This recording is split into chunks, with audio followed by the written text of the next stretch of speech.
And Duffy, for those of you who have not heard of him, and most of our listeners out there probably have in some fashion, certainly the top players in the business, really is a legend. I think I talked to 5 or 6 people in the last week saying I was going to interview you, and they all said, oh, yeah, he's a real legend down that way.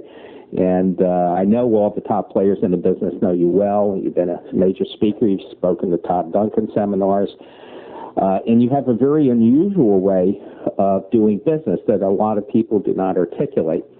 And that is you focus not on volume. You could care less about volume. You care about how much money's going in your pocket. And you work on deals that are unusual, and you make a lot of money.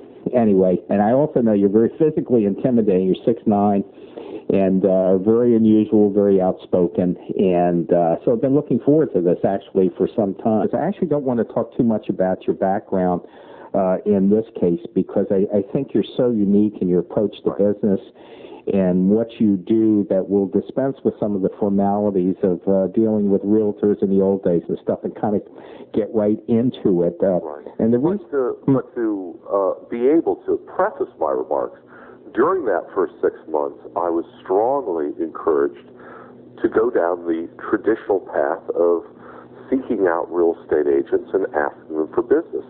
And that was another part of that which just made me cringe.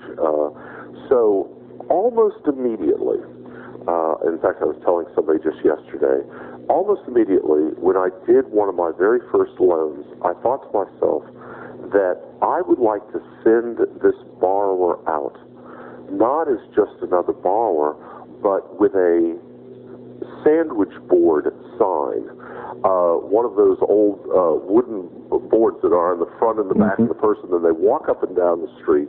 And what would be on the sign would be, instead of Eat at Joe's, it would be, go get a mortgage from Duffy. Now, obviously not literally, but I thought that and this is the basis, what I'm about to tell you is the basis of my whole philosophy, that it is human nature that when an individual experiences something that they really derive a tremendous amount of pleasure from, they want to share it with everyone.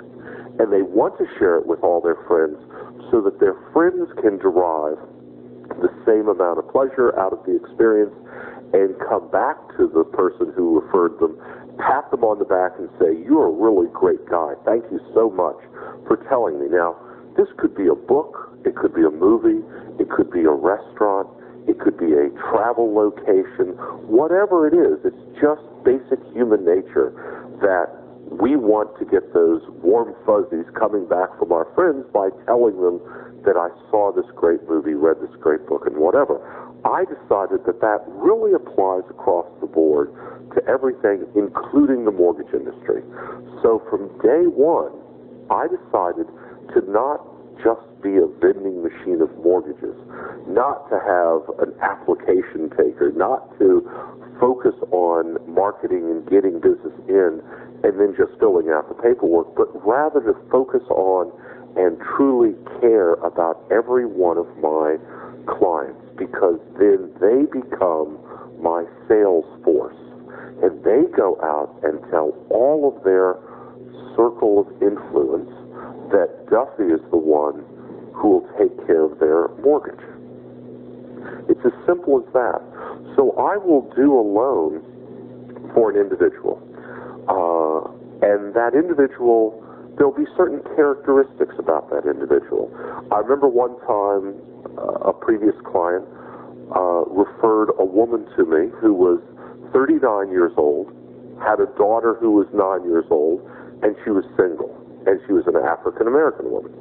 And all of a sudden, after I did that loan, the next 5 or 6 loans I did that week were 39-year-old women who were divorced with single, who had a daughter and were African American. It was just one right after another. And this has happened over and over again. Sometimes it's more general, that I will do a loan for somebody who works at a particular large company in the Research Triangle Park down here in North Carolina. And all of a sudden I will have one right after another coming in.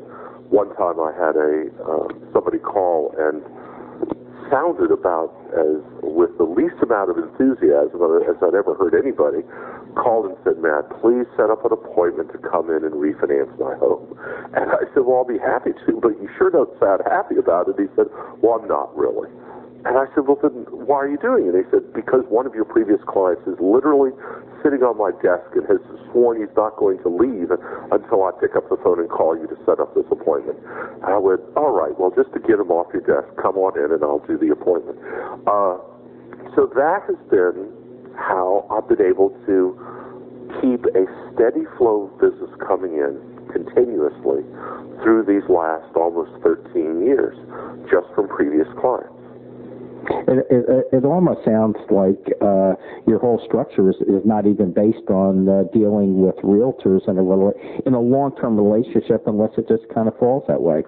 About year in, year out, regardless of where interest rates are, about 70% of my business are refinances.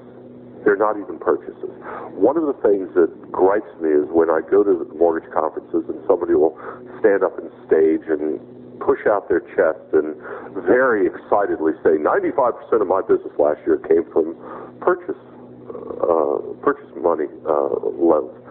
And I'll go, well, boy, you sure are missing a golden opportunity to deal with refinances. But these people that I deal with, of course, do buy houses.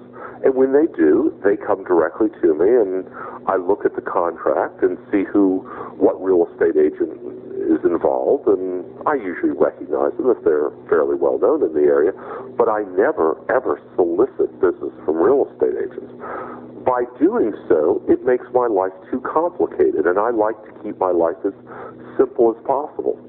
When I do a loan for somebody buying a house, and a real estate agent calls and informs me that they will be expecting regular weekly updates and they'll want to know when the appraisal is done and so on, I'm able to, without bursting out laughing too loud, say that this is going to be a slightly different experience for them, and that they will receive no phone calls from me, they will get no updates, and that the only thing truly motivating them is to get paid, but they will get paid when the loan closes. But between now and then, there will be no further contact with me. And then, oh, by the way, I won't return their calls, but I'll return, it's only because you have to get through to me this one time. Sometimes the real estate agents, there's almost always just dead silence. Sometimes they'll say, well, I'll certainly never refer another loan to you. And I go, well, thank you. I appreciate that. And, given that you've never done one in the past, it doesn't carry a tremendous amount of weight to threaten me like that. So I deal with the customer, with the buyer, and I do everything I can do to make sure that the whole process runs smoothly for the borrower, so that when they do go to the closing, it's really anticlimactic. It's no big deal.